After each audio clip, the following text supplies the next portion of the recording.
La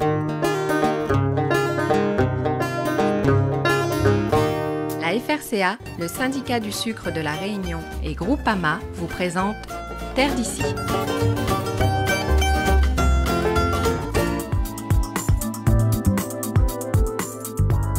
Après le succès des 2 précédentes éditions, les rencontres agrofertiles s'ouvrent cette année à un public jeune et plus particulièrement aux élèves des établissements d'enseignement agricole, les futurs exploitants et techniciens de demain. Il faut leur montrer que le changement, ce n'est pas forcément des grands changements, mais il faut rentrer dans la dynamique du changement parce que la société demande d'autres produits, d'autres façons de produire.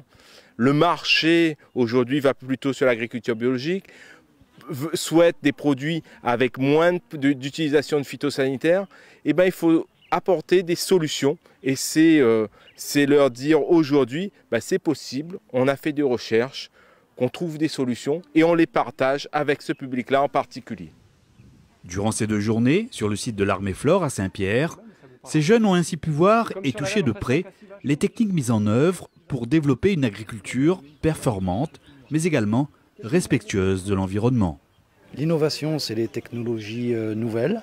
Nos jeunes sont très friands de ces technologies nouvelles et il est important qu'on puisse les sensibiliser à cette nouvelle façon de travailler le sol, de travailler la lutte biologique, de travailler les produits phytosanitaires, puisqu'ils sont également indispensables. Donc la juste et bonne utilisation de ces produits en complément de toutes les techniques nouvelles. C'était important de présenter tout ceci en même temps, sur un même lieu, sur un même site, avec l'ensemble des partenaires qui œuvrent à la promotion de ces techniques. Accompagnés par leurs professeurs, les élèves ont ici l'occasion de mieux appréhender les nombreux défis que le monde agricole devra relever dans les années à venir. L'agriculture est en train de se transformer et qu'on va de plus en plus s'orienter vers une agriculture plus respectueuse de l'environnement et du consommateur. Et ils se rendent compte que c'est véritablement une richesse qu'ils vont acquérir lors de ces journées-là, quoi. Ce qu'on n'apprend pas forcément à l'école, on l'apprend ici sur le terrain, avec les plantes concrètes qu'on peut voir autrement que dans les livres. L'autre dimension de ces journées-là, c'est que la diversité des partenaires qui sont là aujourd'hui pour dire voilà, il y a des solutions, on en a et on vous les présente, quoi. Et il est bon que les jeunes sachent ça aussi, c'est-à-dire que quand ils vont être confrontés à des difficultés, quand ils seront sur le terrain, tout seuls devant leur parcelle, derrière il y a du monde pour les aider.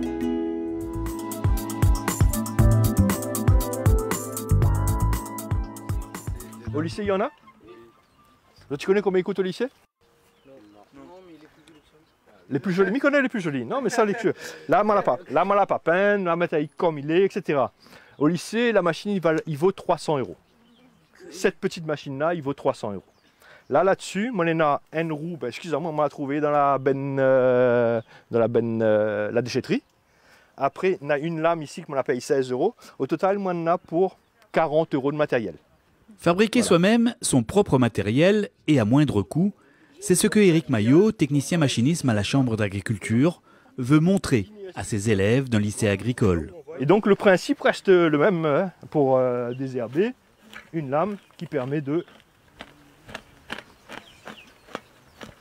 sarcler. C'est vrai qu'avec l'obligation que l'on a, si on part un petit peu en agriculture biologique, on a l'obligation de faire du désherbage manuel. Effectivement, ce type d'outil a sa place.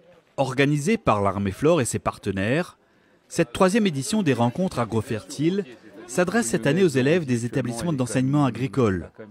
Grâce à une vingtaine d'ateliers répartis sur le site, les jeunes peuvent ainsi découvrir les innovations et techniques agricoles développées pour produire mieux dans le respect de l'environnement.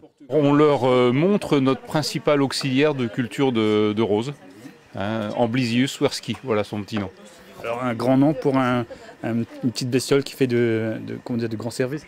Voilà, qui règle 80% des problèmes qu'on a pour gérer la culture de la rose au niveau sanitaire. On ne fait quasiment plus de traitement chimique sous cette serre. Donc là, on rencontre aussi des chercheurs, tous les gens, toutes les personnes qui travaillent dans l'agriculture et puis en agroécologie. Donc là, je pense que là, ils sont sensibilisés une bonne fois pour toutes. Et puis après, il faut continuer. Mais là, ils sont sensibilisés à l'agroécologie. Et ils sont très intéressés. Après, il faut essayer d'utiliser moins de produits pour utiliser plus d'auxiliaires. C'est là le rôle de la biofabrique La Coccinelle, qui élève et produit des auxiliaires de culture pour les agriculteurs. Donc la punaise, elle va faire tout son cycle sur le plant. Donc nous, le plant de tabac, c'est ce qu'on utilise dans les élevages. Et on va relâcher ces punaises, sous forme adulte ou sous forme de larves, dans les serres. Montrer un peu l'état des lieux de ce qu'on fait et de ce qu'on va faire, parce qu'il y a encore plein de choses qui vont arriver dans les prochaines années. Et on a en face de nous les agriculteurs de demain, donc c'est eux qu'il faut former et sensibiliser à ces thématiques.